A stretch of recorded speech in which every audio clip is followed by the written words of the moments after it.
Welcome to jazz network.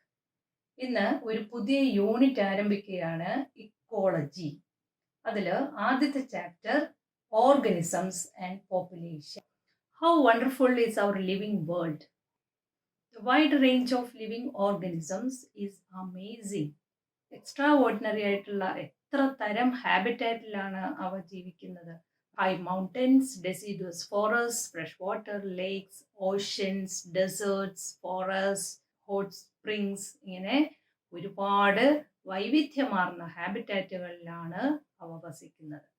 എത്രയോ തരം living organisms ആണ് നമുക്ക് ചുറ്റുമുള്ളത്. Plants, animals, fishes, insects, birds. ഇതുകൂടാതെ there are several micro organisms we cannot see with our naked eye. നമ്മുടെ കണ്ണുകൊണ്ട് കാണാൻ പറ്റാത്ത കുറേ മൈക്രോ ഓർഗനിസവും നമുക്ക് ചുറ്റുമുണ്ട്.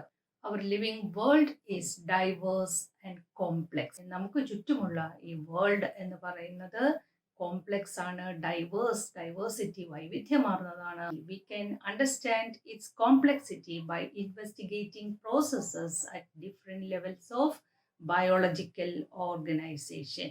എങ്ങനെയാണ് ബയോളജിക്കൽ ഓർഗനൈസേഷൻ ഉണ്ടായത്? കുറേ മൈക്രോ മോളിക്യൂൾസ് ചേർന്ന് മാക്രോ മോളിക്യൂൾസ് യുണൈറ്റ് ചെയ്ത് സെൽ, അതായത് സെല്ലിനകത്ത് ഒരുപാട് മാക്രോ മോളിക്യൂൾസ് ഉണ്ട്, അതാണ് സെല്ല്.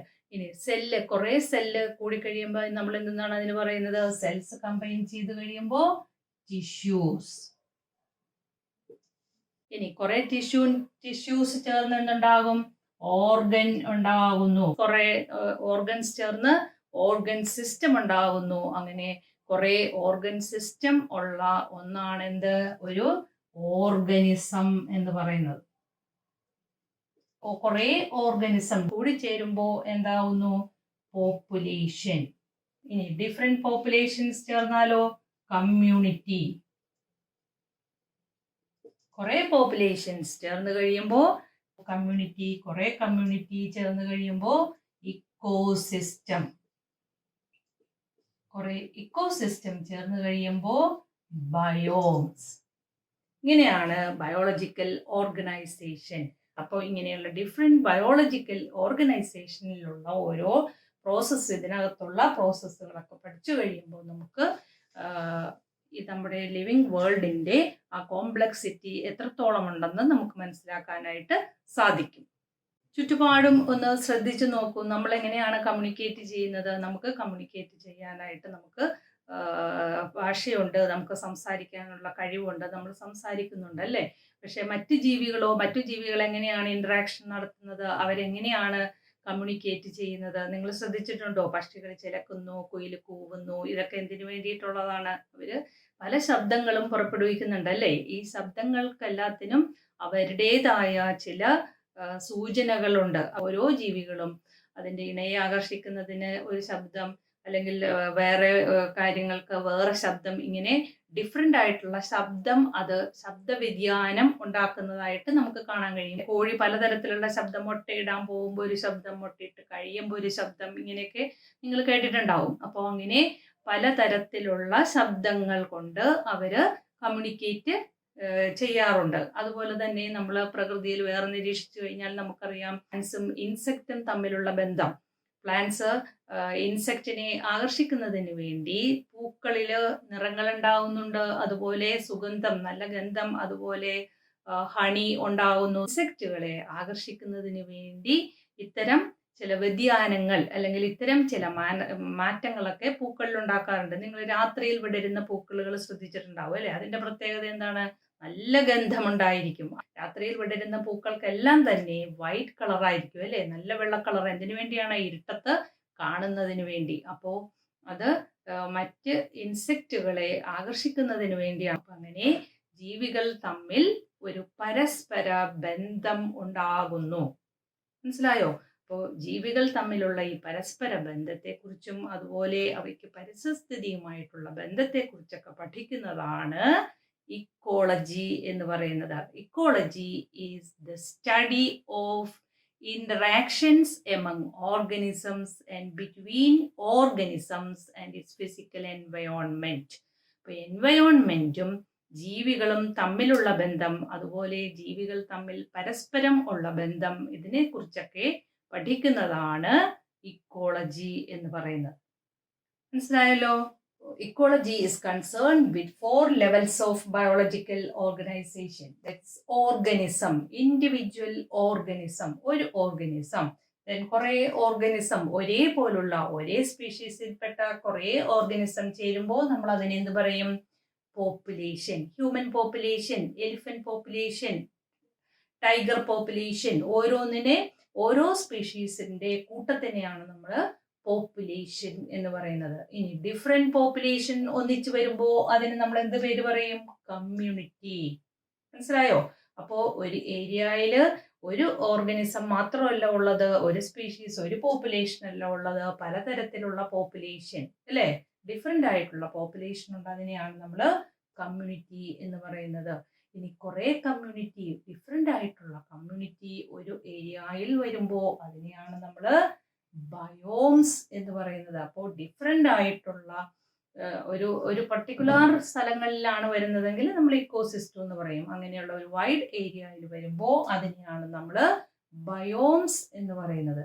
അപ്പോൾ ഈ 4 തലങ്ങൾ, ഇതാണ് ഇക്കോളജിയിലെ പ്രധാനപ്പെട്ട 4 ബയോളജിക്കൽ ഓർഗനൈസേഷൻ എന്ന് പറയുന്നത്. നമുക്ക് എല്ലാവർക്കും അറിയാവുന്ന കാര്യമാണ് അല്ലേ? നമ്മുടെ പ്ലാനറ്റ് സണ്ണിന് ചുറ്റും റിവോൾവ് ചെയ്തുകൊണ്ടിരിക്കുന്നു. Revolve round the sun. സണ്ണിന് ചുറ്റും അത് കറങ്ങിക്കൊണ്ടിരിക്കുന്നു. അതിന്റെ സ്വന്തം അച്ചുതണ്ടിൽ അത് കറങ്ങുന്നുണ്ട്. അപ്പോൾ സൂര്യനെ ചുറ്റുന്നതിനോടൊപ്പം തന്നെ അത് അതിന്റെ അച്ചുതണ്ടിൽ സ്വയവും കറങ്ങുന്നുണ്ട്. ഇങ്ങനെ റൊട്ടേഷൻ നടക്കുന്നത് കൊണ്ട് എന്ത് സംഭവിക്കുന്നു? ടെമ്പറേച്ചർ വ്യതിയാനം ഉണ്ടാകുന്നു. അങ്ങനെ ടെമ്പറേച്ചറിൽ വ്യതിയാനം ഉണ്ടാകുന്നത് കൊണ്ടാണ് നമുക്ക് ഡിഫറെന്റ് സീസൺസ് ഉണ്ടാകുന്നത്. ഇങ്ങനെ ഡിഫറെന്റ് സീസൺസ് ഉണ്ടാകുന്നത് മൂലം ഭൂമിയിൽ കുറെ ബയോംസ് രൂപപ്പെടുന്നു.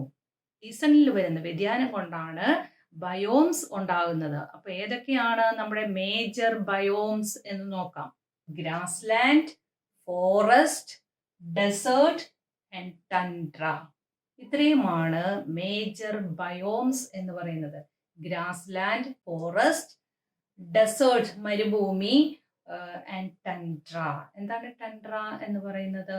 ട്രീലെസ് മൗണ്ടൻസ്. അതിനെയാണ് നമ്മൾ ടൻഡ്ര എന്ന് പറയുന്നത്. അങ്ങനെ മരങ്ങളില്ലാത്ത മലനിരകൾക്കാണ് ടൻഡ്രാസ് എന്ന് പറയുന്നത്.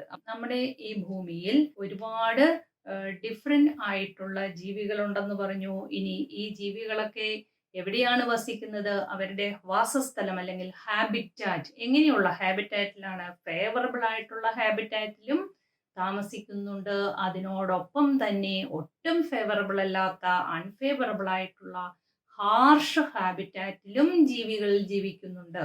Four example scorching desert of Rajasthan. നമ്മുടെ രാജസ്ഥാനിലെ സ്കോർച്ചിങ് ഡെസേർട്ട്, സ്കോർച്ചിങ് എന്ന് പറഞ്ഞാൽ വെരി ഹോട്ട് ആയിട്ടുള്ള ഡെസേർട്ട്, മരുഭൂമി അല്ലെ?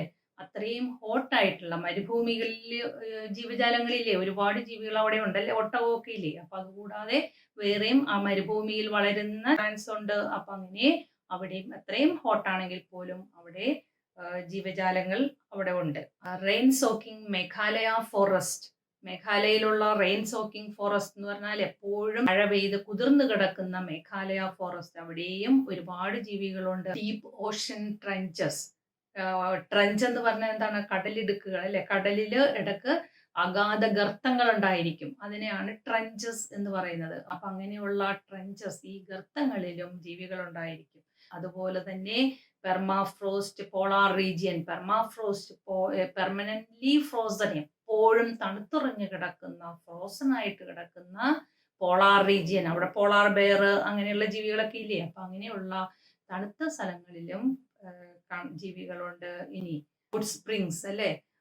തിളച്ചു മറിഞ്ഞു കിടക്കുന്ന ഹോട്ട് സ്പ്രിങ്ങിലുണ്ട്. അതുപോലെ തന്നെ ടൊറൻഷ്യൽ സ്ട്രീംസ്, എപ്പോഴും മഴയത് പേമാരി നിറഞ്ഞു കിടക്കുന്ന സ്ട്രീംസ്, ടൊറൻഷ്യൽ ആയിട്ടുള്ള സ്ട്രീംസിലുണ്ട്. അതുപോലെ സ്റ്റിങ്കിങ് കമ്പോസ്റ്റ് പിറ്റ്സ്. സ്റ്റിങ്കിങ് എന്ന് പറഞ്ഞാൽ എന്താണ്? നാറുന്ന, മോശം സ്മെല്ലുള്ളത്, അതിനാണ് സ്റ്റിങ്കിങ് എന്ന് പറയുന്നത്.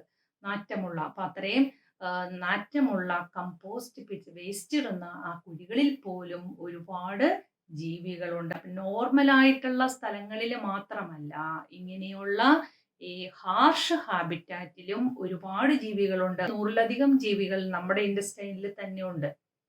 അറിയാമോ? കുറേ ബാക്ടീരിയകൾ. അപ്പം അങ്ങനെ ഒരു 100-ലധികം ജീവികൾ നമ്മുടെ ഇൻഡസ്ട്രിയിൽ തന്നെ വസിക്കുന്നുണ്ട്. അപ്പോൾ ഇങ്ങനെ വൈവിധ്യങ്ങളായിട്ടുള്ള സ്ഥലങ്ങളിൽ ജീവികളെ നമുക്ക് കാണാൻ കഴിയും. ഹാബിറ്റാറ്റ് എന്ന് പറയുന്നത് ഒരു ജീവി വസിക്കുന്ന സ്ഥലത്തിനെയാണ് നമ്മൾ ഹാബിറ്റാറ്റ് എന്ന് പറയുന്നത്. ഇനി വേറൊരു കാര്യം കൂടി നമുക്ക് പഠിക്കാനുണ്ട്, നിഷ്. നിഷ് എന്ന് പറഞ്ഞാൽ the role of an organism in its environment. ആ എൻവയോൺമെന്റിൽ അതിന് ആ ജീവിക്കുള്ള റോള്, എന്തെല്ലാം റോളാണ് ആ ഒരു എൻവയോൺമെന്റിൽ, ആ പർട്ടിക്കുലർ സ്ഥലത്ത് ആ ജീവി എന്തെല്ലാം റോൾ അതിന് ചെയ്യുന്നു. അതായത് അതിന് അവിടെ ആ പർട്ടിക്കുലർ സ്ഥലത്ത് അത് താമസിക്കുന്നുണ്ട്, അത് റീപ്രൊഡക്ഷൻ നടത്തുന്നുണ്ട്,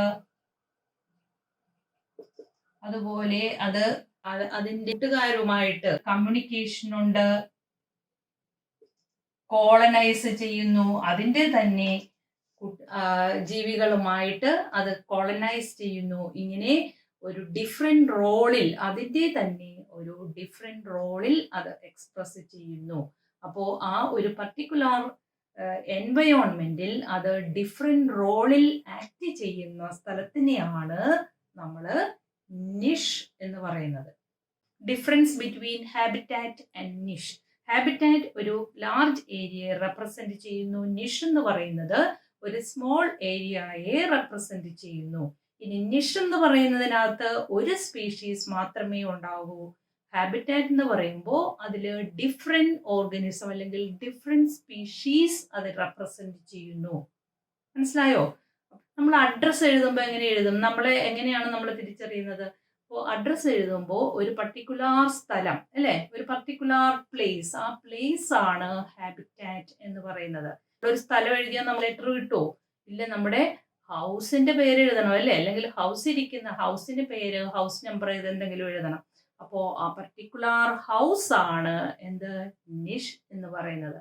ഒരു ഹാബിറ്റാറ്റ് എന്ന് പറയുമ്പോൾ ഒരുപാട് നിഷ്, അതിനകത്ത് ഒന്നോ അതിൽ കൂടുതലോ നിഷുകൾ ഉണ്ടായിരിക്കും ഹാബിറ്റാറ്റിൽ. മനസ്സിലായോ? നിഷ് എന്ന് പറയുന്നത് ഒരു പർട്ടിക്കുലർ യൂണിറ്റ് ആണ്. അതിനെ കമ്പാർട്ട്മെന്റ് ആയിട്ടൊന്നും തിരിക്കുന്നൊന്നുമില്ല. അതൊരു പർട്ടിക്കുലർ റീജിയൻ, അതാണ് നിഷ് എന്ന് പറയുന്നത്. മനസ്സിലായല്ലോ? അപ്പോൾ ഇങ്ങനെ വിവിധ ഹാബിറ്റാറ്റുകളിൽ ഒരുപാട് വൈവിധ്യമാർന്ന ലിവിങ് ഓർഗനിസംസ് നമുക്ക് കാണാൻ കഴിയും.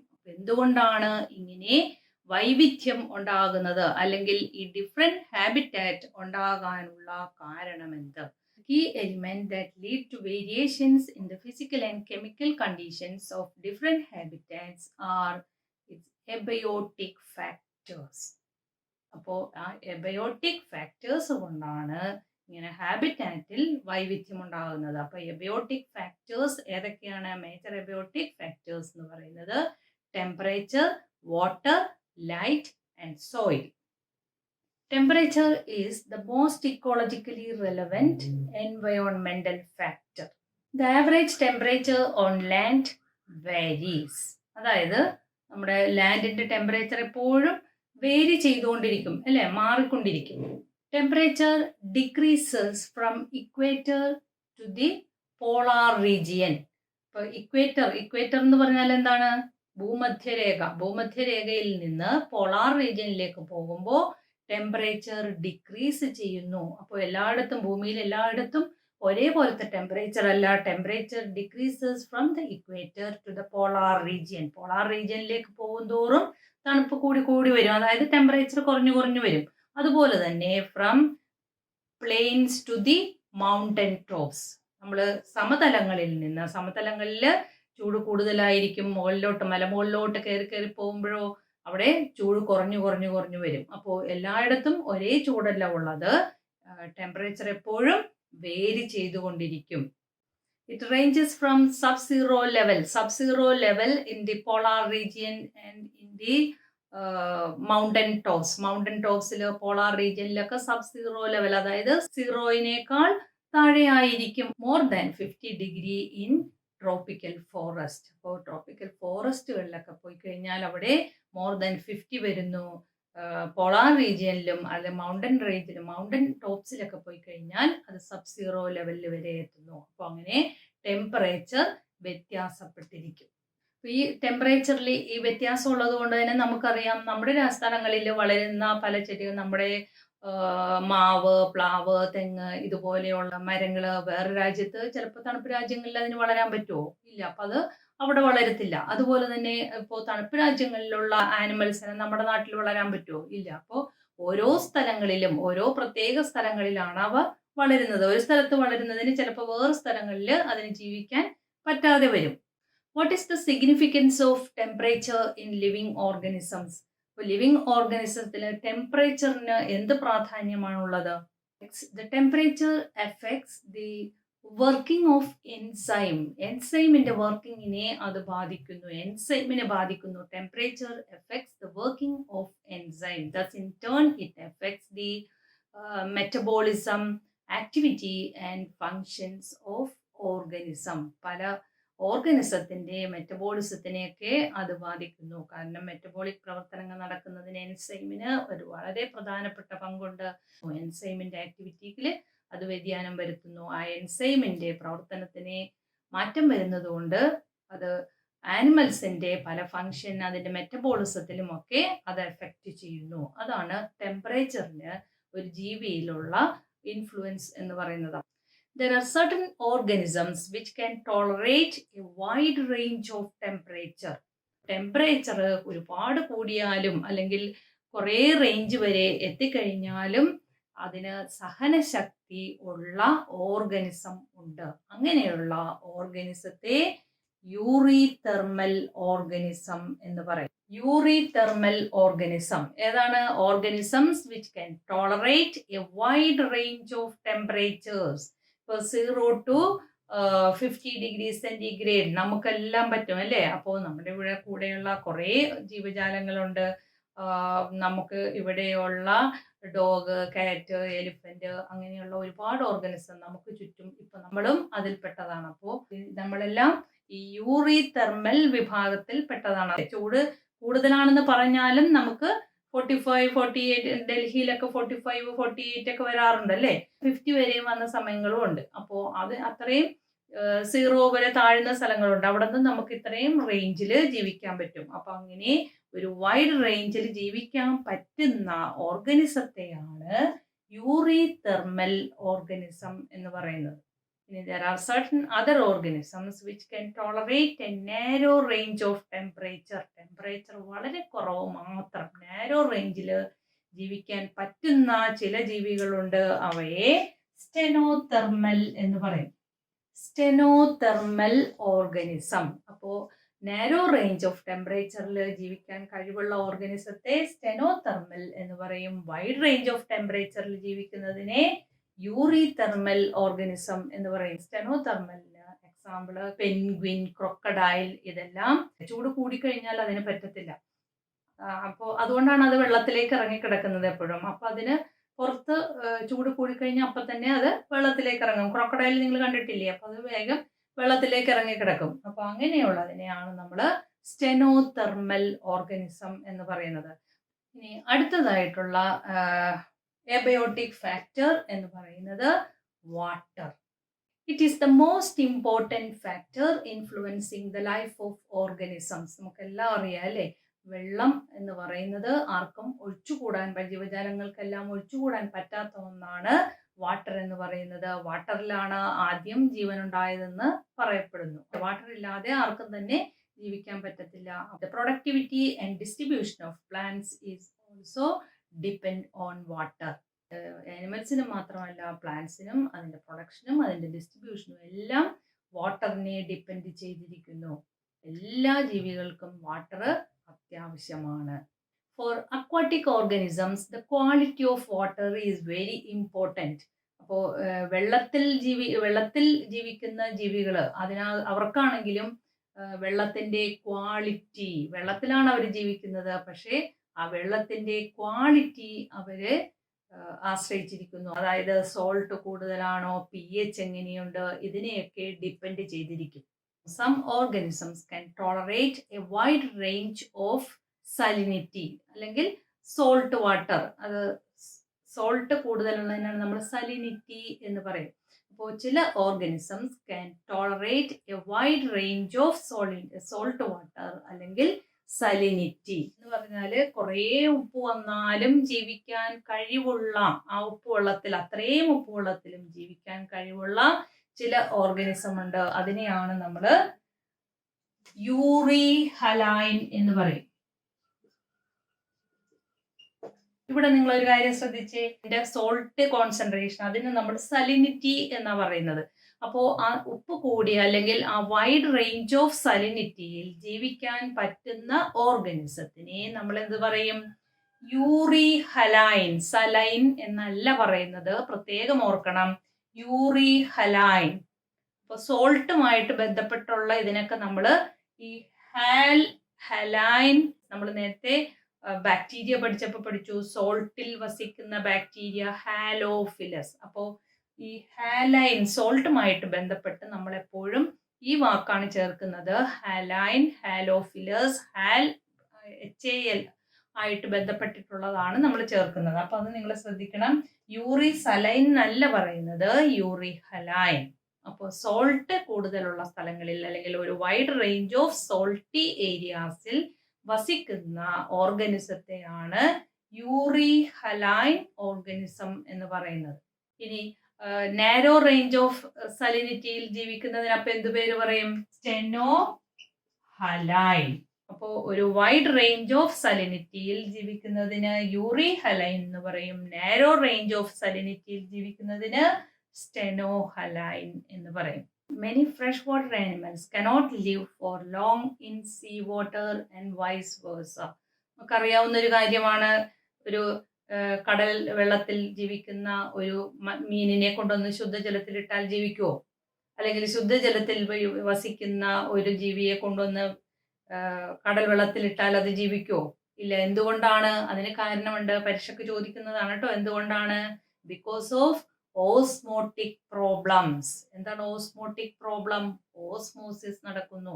അതായത് ഇപ്പോ ഒരു ഉപ്പുവെള്ളത്തിലാണ് ജീവിക്കുന്ന ഒരു ജീവി എങ്കിൽ അതിൻ്റെ ഉള്ളിലുള്ള ആ കോൺസെൻട്രേഷൻ, അതിൻ്റെ ഉള്ളിലുള്ള വാട്ടർ കോൺസെൻട്രേഷൻ എന്ന് പറയുന്നത് ആ ഉപ്പുവെള്ളവുമായിട്ട് യോജിക്കുന്ന തരത്തിലുള്ളതായിരിക്കും. മനസ്സിലായോ? അതിനെ കൊണ്ടുവന്ന് നമ്മൾ ഒരു ഫ്രഷ് വാട്ടറിൽ ഇട്ട് കഴിഞ്ഞാൽ ഫ്രഷ് വാട്ടറിൽ നിന്ന് അതിൻ്റെ ശരീരത്തിലേക്ക് വെള്ളം അകത്തോട്ട് കയറുന്നു ഓസ്മോസിസ് വഴി. ഓസ്മോസിസ് നിങ്ങൾ പഠിച്ചിട്ടുള്ളതല്ലേ ഫസ്റ്റ് ഇയറിൽ? അപ്പോൾ ആ ഓസ്മോസിസ് വഴി വെള്ളം അതിൻ്റെ ശരീരത്തിലേക്ക് പ്രവഹിക്കുന്നത് കൊണ്ട് അതിൻ്റെ ശരീരം വീർത്തു പോകും, വീർത്തത് പൊട്ടിപ്പോകും. അതുകൊണ്ടാണ് അതിന് അവിടെ കഴിയാൻ പറ്റാത്തത്. ഇനി തിരിച്ച് ഫ്രഷ് വാട്ടറിലുള്ള ഒരെണ്ണത്തിനെ കൊണ്ടുവന്ന് ഒരു സീ വാട്ടറിൽ ഇട്ടാൽ എന്ത് സംഭവിക്കും? ഫ്രഷ് വാട്ടറിൽ ജീവിക്കുന്നതിന്റെ ശരീരത്തിൽ വാട്ടറാണ് കൂടുതലുള്ളത്. അതിനെ കൊണ്ടുവന്ന് ഉപ്പുവെള്ളത്തിൽ ഇട്ടാൽ എന്ത് സംഭവിക്കും? അത് തിരിച്ച് എക്സോസ്മോസിസ്, പുറത്തേക്ക് വരും. ഉള്ളിലുള്ള വെള്ളം പുറത്തേക്ക് വരുന്നു. അങ്ങനെ അത് അവിടെയും അതിന് ജീവിക്കാൻ പറ്റാതെ വരുന്നു. ഫ്രഷ് വാട്ടറിൽ ജീവിക്കുന്നതിന് സീ വാട്ടറിൽ ജീവിക്കാൻ പറ്റത്തില്ല. സീ വാട്ടറിന് ജീവിക്കുന്നതിന് ഫ്രഷ് വാട്ടറിലും ജീവിക്കാൻ പറ്റാത്തതിന് കാരണം ഈ ഓസ്മോട്ടിക് പ്രോബ്ലം ഉള്ളത് കൊണ്ടാണ്. Next factor is light. All of you know that the importance of light in living organisms, especially autotrophs. Autotrophsന് നിങ്ങൾക്കറിയാം, ഓട്ടോട്രോപ്സ് എന്ന് പറയുന്നത് they prepare food in presence of sunlight. സൺലൈറ്റിന്റെ പ്രസൻസിലാണ് അവ ആഹാരം ഉണ്ടാക്കുന്നത്. അപ്പോൾ സൺലൈറ്റിന് എത്രമാത്രം പ്രാധാന്യമുണ്ടെന്ന് മനസ്സിലായല്ലോ. ഇത് മാത്രമല്ല, some plants depend on sunlight for flowering. Flower ഉണ്ടാകുന്നതിനും ചില പ്ലാന്റ്സ് സൺലൈറ്റിനെ ആശ്രയിച്ചാണ് ഇരിക്കുന്നത്. ലൈറ്റിന്റെ പ്രസൻസിൽ ഫ്ലവർ ഉണ്ടാകുന്ന ചെടികളുണ്ട്. അപ്പം അതും ലൈറ്റിനെ ഡിപ്പെൻഡ് ചെയ്തിരിക്കും. But deep in the ocean the environment is dark. The solar light is not reach there. സമുദ്രത്തിന്റെ ഏറ്റവും അടുത്തുണ്ട്, അവിടെ ഇരുട്ടാണ്, ഡാർക്കാണ്. ബിക്കോസ് സൺലൈറ്റ് അവിടെ എത്തുന്നില്ല. Is there any inhabitants there? സമുദ്രത്തിന്റെ ഏറ്റവും അടുത്തിട്ടുള്ള കാര്യമാണ് പറഞ്ഞത്. അവിടെ ഡാർക്കാണ്, അവിടെ വെളിച്ചം എത്തുന്നില്ല. അപ്പൊ അവിടെ ജീവികളുണ്ടോ? Yes, there is. ജീവികൾ അവിടെയും ഉണ്ട്. അവർക്ക് എവിടെ നിന്നാണ് എനർജി കിട്ടുന്നത്? അല്ലെങ്കിൽ ഫുഡ് കിട്ടുന്നത്? ഫുഡിൽ നിന്നാണ് എനർജി ഉണ്ടാകുന്നത് അല്ലേ? ബാക്ടീരിയ പഠിച്ചപ്പോൾ നമ്മൾ പഠിച്ചതാണ് എന്തെന്ന്? കീമോസിന്തസിസ്. ഫോട്ടോസിന്തസിസ് മാത്രമല്ല, കീമോസിന്തസിസ് എന്ന് പറയുന്ന ഒരു പ്രോസസ്സ് ഉണ്ട്. അതായത് ചില ജീവികൾ, ചില ബാക്ടീരിയകൾ കെമിക്കൽ ആയിട്ടുള്ള പ്രോസസ്സ്, കെമിക്കൽ പ്രവർത്തനങ്ങൾ നടക്കുന്നു. ചില കെമിക്കൽ പ്രവർത്തനങ്ങൾ നടത്തിയിട്ട് അതിൽ നിന്നുള്ള എനർജി ഉപയോഗിക്കുന്നു. അങ്ങനെ കീമോസിന്തസിസ് വഴി അവര് ആഹാരമുണ്ടാക്കുന്നു. അത് ഒരു കാര്യം. ഇനി അതല്ലാതെ വെയിൽ ഫോൾ എന്ന് പറയുന്ന വേറൊരു പ്രോസസ്സ് ഉണ്ട്. വലിയ തിമിംഗലങ്ങൾ അത് ചത്തു കഴിയുമ്പോൾ അതങ്ങ് കടലിന്റെ ഏറ്റവും അടിത്തട്ടിലേക്ക് എത്തുന്നു. അങ്ങനെ അത് അടിഞ്ഞടിഞ്ഞടിഞ്ഞടിഞ്ഞടിത്തട്ടിലേക്ക് എത്തുന്നു. അപ്പൊ ഈ ഭീകര ജീവി, ഇത്രയും ഭീമാകാരമായ ഈ ജീവി അത് അഴുകി വരുമ്പോ അത് അവിടെയുള്ള ഒരുപാട് ജീവികൾക്ക് അത് ആഹാരമാകുന്നു.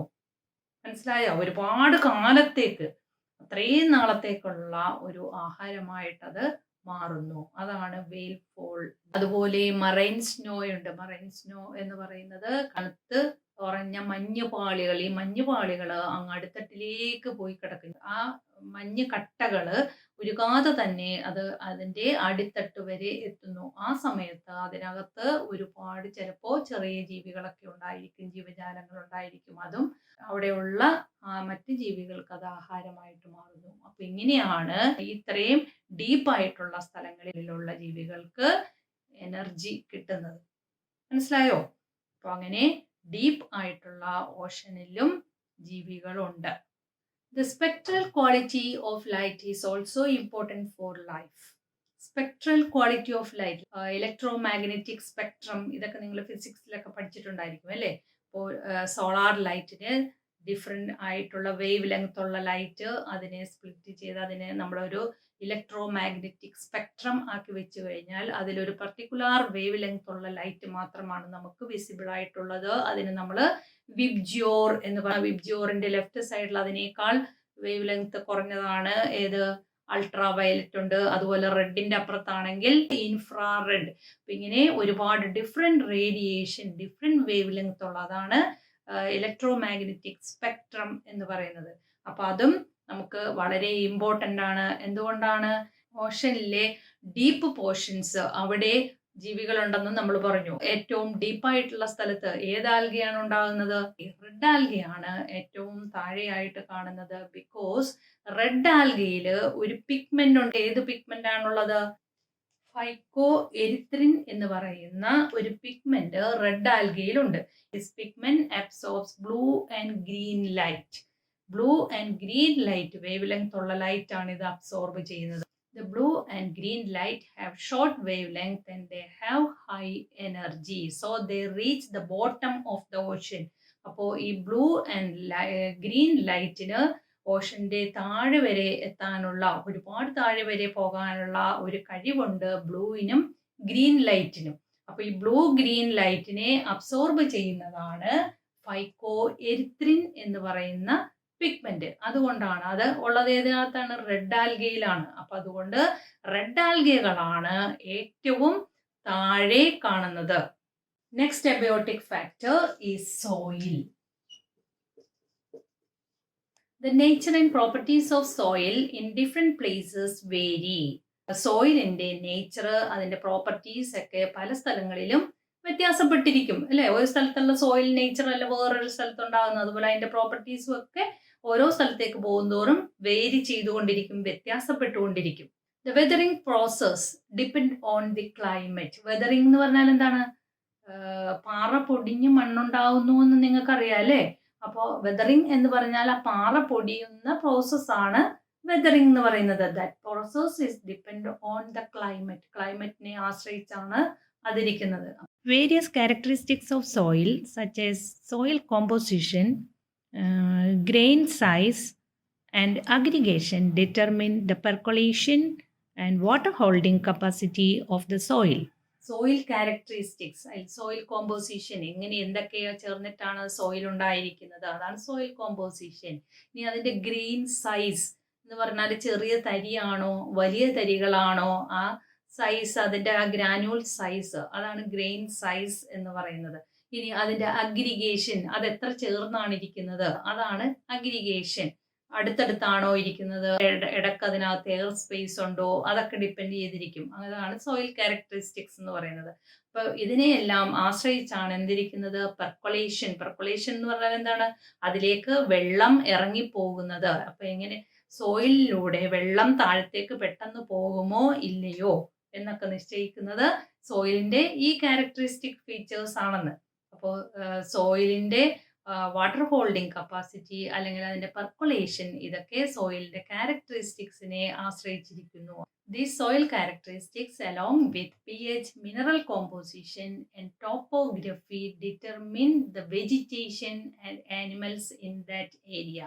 അപ്പോൾ ആ പർട്ടിക്കുലർ ഏരിയയിലുള്ള ഇപ്പൊ നമ്മൾ പറഞ്ഞ സോയിൽ ക്യാരക്ടറിസ്റ്റിക്സ്, അത് കൂടാതെ pH, അതിനകത്തുള്ള മിനറൽ കോമ്പോസിഷൻ, അതുപോലെ ടോപ്പോഗ്രഫി. ടോപ്പോഗ്രഫി എന്ന് പറഞ്ഞാൽ അവിടുത്തെ ഫിസിക്കൽ എൻവയോൺമെന്റ്, ഇതിനെയൊക്കെ ആശ്രയിച്ചിട്ടാണ് അവിടെയുള്ള വെജിറ്റേഷനും ആനിമൽസ്, അവിടെ ഏത് ജീവികളാണ് വസിക്കുന്നത് എന്നൊക്കെ തീരുമാനിക്കുന്നത് ഇതിനെ ആശ്രയിച്ചിട്ടാണ് ഇരിക്കുന്നത്.